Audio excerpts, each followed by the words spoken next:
সমগ্ৰ ভাৰতবৰ্ষতেই আজি সফল কৰাৰ বাবে সৰ্বসাধাৰণ ৰাইজে আন্তৰিকতাৰে সহযোগিতা আগবঢ়াইছে। মই অন্যান্য অসমৰ জিলাৰ লগতে আজি চৰাইদেউ জিলালৈকে আহিলোঁ আৰু ইয়াতো মই দেখিলোঁ আমাৰ কাৰ্যকৰ্তাসকলৰ উৎসাহ উদ্দীপনা আৰু সৰ্বসাধাৰণ ৰাইজৰ যিটো আগ্ৰহ। কাৰণ ভাৰতীয় জনতা পাৰ্টীৰ সদস্যপদ গ্ৰহণ কৰাৰ পাছত প্ৰত্যেকেই ৰাজ্যখনৰ জনতাৰ বাবে, ৰাষ্ট্ৰৰ জনতাৰ বাবে নিস্বাৰ্থভাৱে কাম কৰাৰ বাবে সকলোৱে সংকল্প গ্ৰহণ কৰিছে। মাননীয় প্ৰধানমন্ত্ৰী নৰেন্দ্ৰ মোদী ডাঙৰীয়াৰ নেতৃত্বত ভাৰতবৰ্ষই যোৱা 10 বছৰে যিমান সফলতা দেওনা অতিক্ৰম কৰিলে, আজি ভাৰতবৰ্ষক বিশ্বৰ ৫ম সৰ্ববৃহৎ অৰ্থনীতি হিচাপে গঢ় দিলে। আগন্তুক 5 বছৰৰ ভিতৰত জনসাধাৰণৰ সহযোগত এইখন ভাৰতবৰ্ষকেই নৰেন্দ্ৰ মোদী ডাঙৰীয়াৰ নেতৃত্বত তৃতীয় সৰ্ববৃহৎ অৰ্থনীতি হিচাপে গঢ় দিয়া হ'ব। গতিকে সেইবাবে জনসাধাৰণৰ সহযোগিতা একান্তই প্ৰয়োজন।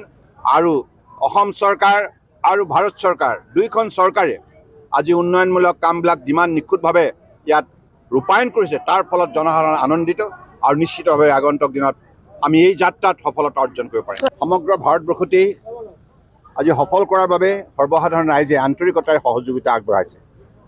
মই অন্যান্য অসমৰ জিলাৰ লগতে আজি চৰাইদেউ জিলালৈকে আহিলোঁ আৰু ইয়াতো মই দেখিলোঁ আমাৰ কাৰ্যকৰ্তাসকলৰ উৎসাহ উদ্দীপনা আৰু সৰ্বসাধাৰণ ৰাইজৰ যিটো আগ্ৰহ। কাৰণ ভাৰতীয় জনতা পাৰ্টীৰ সদস্যপদ গ্ৰহণ কৰাৰ পাছত প্ৰত্যেকেই ৰাজ্যখনৰ জনতাৰ বাবে, ৰাষ্ট্ৰৰ জনতাৰ বাবে নিস্বাৰ্থভাৱে কাম কৰাৰ বাবে সকলোৱে সংকল্প গ্ৰহণ কৰিছে। মাননীয় প্ৰধানমন্ত্ৰী নৰেন্দ্ৰ মোদী ডাঙৰীয়াৰ নেতৃত্বত ভাৰতবৰ্ষই যোৱা 10 বছৰে যিমান সফলতা দেওনা অতিক্ৰম কৰিলে, আজি ভাৰতবৰ্ষক বিশ্বৰ ৫ম সৰ্ববৃহৎ অৰ্থনীতি হিচাপে গঢ় দিলে। আগন্তুক 5 বছৰৰ ভিতৰত জনসাধাৰণৰ সহযোগত এইখন ভাৰতবৰ্ষকেই নৰেন্দ্ৰ মোদী ডাঙৰীয়াৰ নেতৃত্বত তৃতীয় সৰ্ববৃহৎ অৰ্থনীতি হিচাপে গঢ় দিয়া হ'ব। গতিকে সেইবাবে জনসাধাৰণৰ সহযোগিতা একান্তই প্ৰয়োজন। আৰু অসম চৰকাৰ আৰু ভাৰত চৰকাৰ দুয়োখন চৰকাৰে আজি উন্নয়নমূলক কামবিলাক যিমান নিখুঁতভাৱে ইয়াত ৰূপায়ণ কৰিছে, তাৰ ফলত জনসাধাৰণ আনন্দিত আৰু নিশ্চিতভাৱে আগন্তুক দিনত আমি এই যাত্ৰাত সফলতা অৰ্জন কৰিব পাৰিম। সমগ্ৰ ভাৰতবৰ্ষতেই আজি সফল কৰাৰ বাবে সৰ্বসাধাৰণ ৰাইজে আন্তৰিকতাৰে সহযোগিতা আগবঢ়াইছে।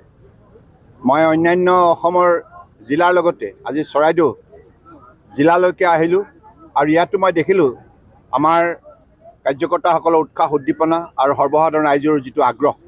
কাৰণ ভাৰতীয় জনতা পাৰ্টীৰ সদস্যপদ গ্ৰহণ কৰাৰ পাছত প্ৰত্যেকেই ৰাজ্যখনৰ জনতাৰ বাবে, ৰাষ্ট্ৰৰ জনতাৰ বাবে নিস্বাৰ্থভাৱে কাম কৰাৰ বাবে সকলোৱে সংকল্প গ্ৰহণ কৰিছে। মাননীয় প্ৰধানমন্ত্ৰী নৰেন্দ্ৰ মোদী ডাঙৰীয়াৰ নেতৃত্বত ভাৰতবৰ্ষই যোৱা 10 বছৰে যিমান সফলতা দেওনা অতিক্ৰম কৰিলে, আজি ভাৰতবৰ্ষক বিশ্বৰ ৫ম সৰ্ববৃহৎ অৰ্থনীতি হিচাপে গঢ় দিলে। আগন্তুক 5 বছৰৰ ভিতৰত জনসাধাৰণৰ সহযোগত এইখন ভাৰতবৰ্ষকেই নৰেন্দ্ৰ মোদী ডাঙৰীয়াৰ নেতৃত্বত তৃতীয় সৰ্ববৃহৎ অৰ্থনীতি হিচাপে গঢ় দিয়া হ'ব। গতিকে সেইবাবে জনসাধাৰণৰ সহযোগিতা একান্তই প্ৰয়োজন। আৰু অসম চৰকাৰ আৰু ভাৰত চৰকাৰ দুয়োখন চৰকাৰে আজি উন্নয়নমূলক কামবিলাক যিমান নিখুঁতভাৱে ইয়াত ৰূপায়ণ কৰিছে, তাৰ ফলত জনসাধাৰণ আনন্দিত আৰু নিশ্চিতভাৱে আগন্তুক দিনত আমি এই যাত্ৰাত সফলতা অৰ্জন কৰিব পাৰিম। যিকোনো খবৰৰ বাবে যোগাযোগ কৰক 7090173330 অথবা 7099017990 নম্বৰত।